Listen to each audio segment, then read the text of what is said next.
last week, Francesca Albanese visited London for three speeches that she made at different universities. And there was a lot of furore kicked up by the Campaign Against Antisemitism. This is one of their posters, their flyers. Ban Fran says, UN reporter Francesca Albanese has an appalling history of Holocaust inversion and worse.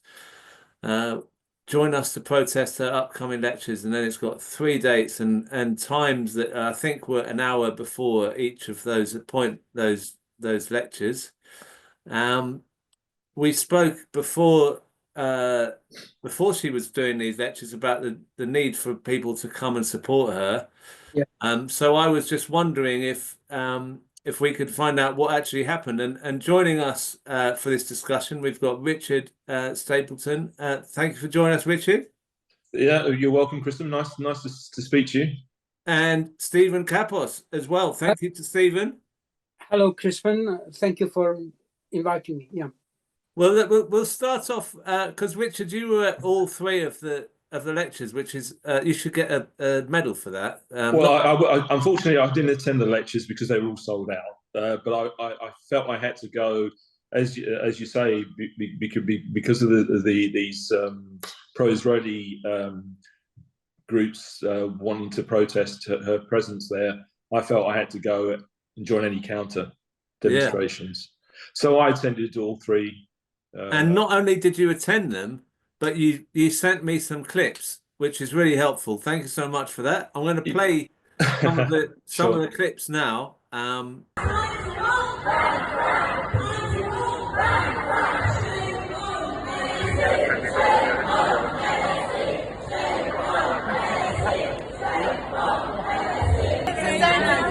and help the people of Gaza and tell Hamas to stop murdering. Anti-occupation, anti-settler colonialism. Go away! Hello, nice to see you. Hello. Well done. Francesca! Palestine! Committing a genocide. It's not only me saying it, it's legal experts, historians, genocide scholars from Israel. There are 30 experts of the United Nations saying that. There is the International Court of Justice recognizing the possibility of genocide. Why the UK is still trading no more. The UK should review and suspend its free trade agreement with Israel, review what is called the 2030 roadmap with Israel, should investigate and prosecute British citizens who have fought within the Israeli occupation forces, the IDF, should investigate and prosecute British citizens who are selling Palestinian land in occupied territory, and so those who are living in occupied territory and who might have committed violence. And this is the basics. But then also comes to politicians. Politicians in this country are violating, are suppressing fundamental freedoms of citizens. Francesca, can we have a free Palestine? Free Palestine! Thank you so much. One of the reasons that they claim that Francesca Albanese is for something that they call Holocaust Inversion, which is when you compare the state of Israel to Nazi Germany. 5 minutes ago, they started chanting at me that I'm not a Jew. 5 minutes ago, they started chanting at me that I'm not Jewish.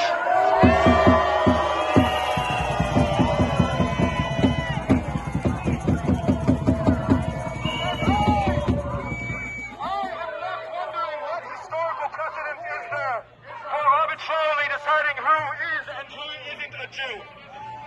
Shame on the CIA! Shame on the CIA! Palestine,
what was your impression of the Campaign Against Antisemitism's protest against her? I mean, how many people were there?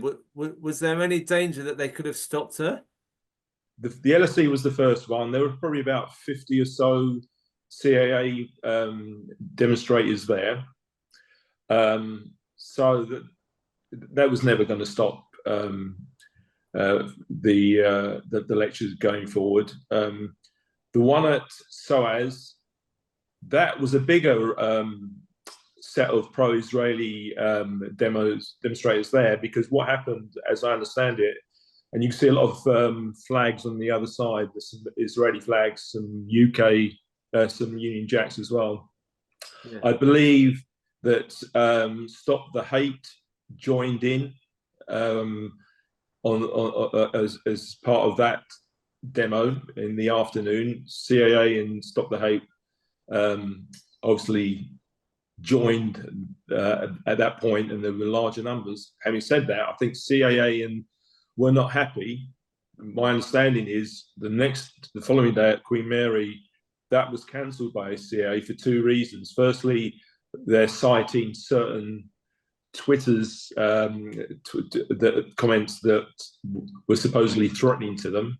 But also, I don't think they were happy that Stop the Hate turned up at SOAS, because suddenly you had a lot more vocalization and chanting. They had a sound system with them.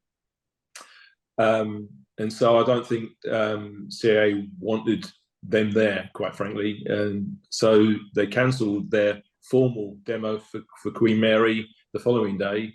What you see there in one of the clips at Queen Mary is a small impromptu set of people that turned up to demonstrate against Francesca Albanese. But I don't think it was ever going to stop the lectures going forward. Having said that, however, the Queen Mary lecture to begin with was supposedly to be at the Skill Lecture Theatre. That was then at the last minute downgraded to another lecture theatre, a smaller one. So those people who thought they had tickets suddenly found that their tickets were cancelled. So 100 tickets were cancelled on a day or two before the event. Clearly, faculty members and Queen Mary students are not happy about that. So there was some buckling under the pressure, I guess, by the admin to almost marginalise it as much as they could.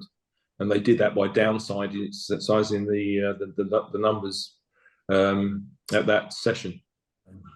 And Stephen, you were at the SOAS, the lecture there. I'll just show a picture that's on social media of you and Francesca Albanese. You look very happy to be there with her. Yeah, this was at the reception afterwards. All right, so you got to the reception.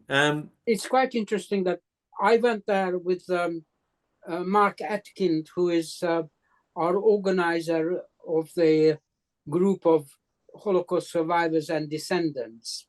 That's how I got there. But neither of us registered. It was kind of last-minute thing. And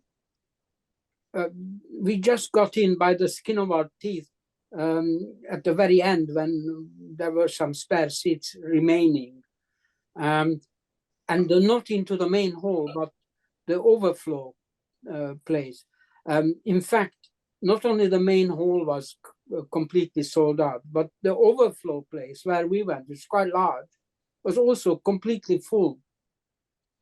So it was obviously extremely popular with the students. They're mostly students, almost, I would say 90% students, SOAS students. And if you didn't register, the next category to be let in was the SOAS students.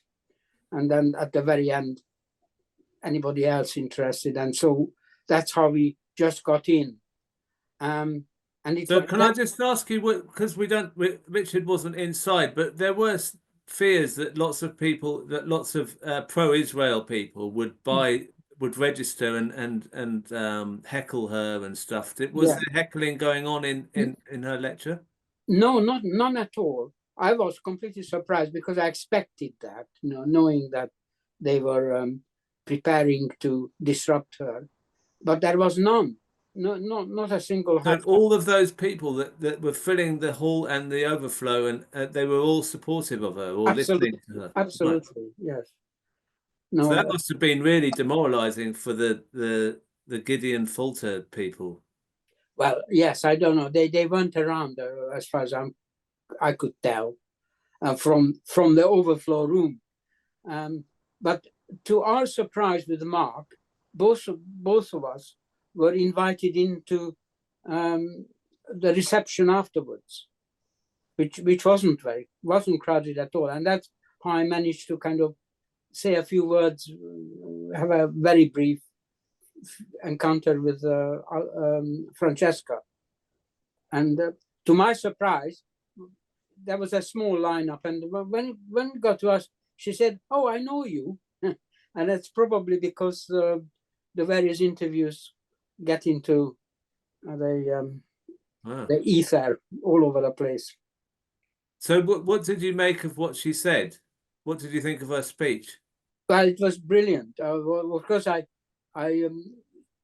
heard her before. She's an absolute hero of mine because she's the only official of real standing who doesn't mince her words and strongly comes out in favor of the Palestinians. And she's the only one I can think of who doesn't say, well, there may be a potential genocide. She says, it is a genocide, it's obvious. And that's extremely brave. That's why she attracts all this rubbish at her. And it was a very good lecture. She started with putting everything into context, historic context, and how it hasn't started at October the 7th. And she talked a great deal about the impunity of Israel's illegal actions, and she had a whole list of what they were and are from the settlements onwards.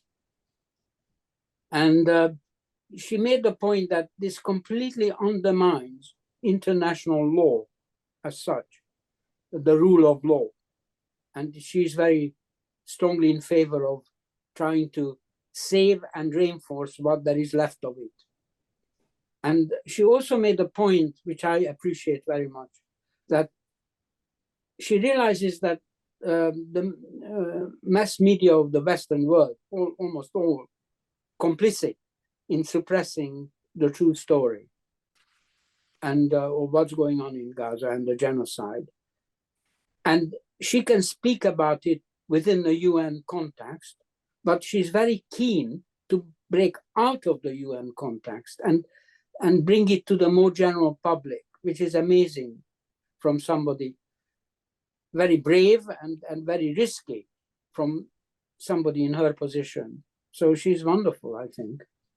And so when you this issue they call, was it Holocaust Inversion or something? What do you make of this accusation from the Campaign Against Antisemitism? Because you were a Holocaust survivor, obviously. Yes, but first of all, I don't understand the term.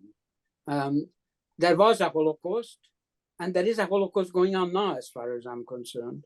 I don't see what the inversion means. What I do see is that somehow Israel in the first place, and some other countries, Germany particularly, use the Holocaust of the Second World War, the World War II Holocaust, as a cover and then justification for perpetrating one today.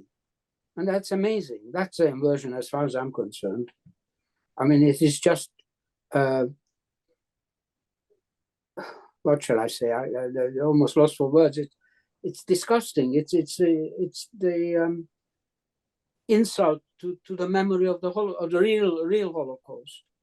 Yeah. And as for, well, very briefly in my few minutes of meeting with Albanese, I mentioned something about the Amsterdam Fiasco, how that completely Israel-provoked event has been turned on its head to somehow pretend that that was an example of anti-Semitism. I mean, they brought in a semi-fascist group of well-known racist Maccabi supporters provoking left, right, and center and perpetrating violence. And surprise, surprise, there was some reaction.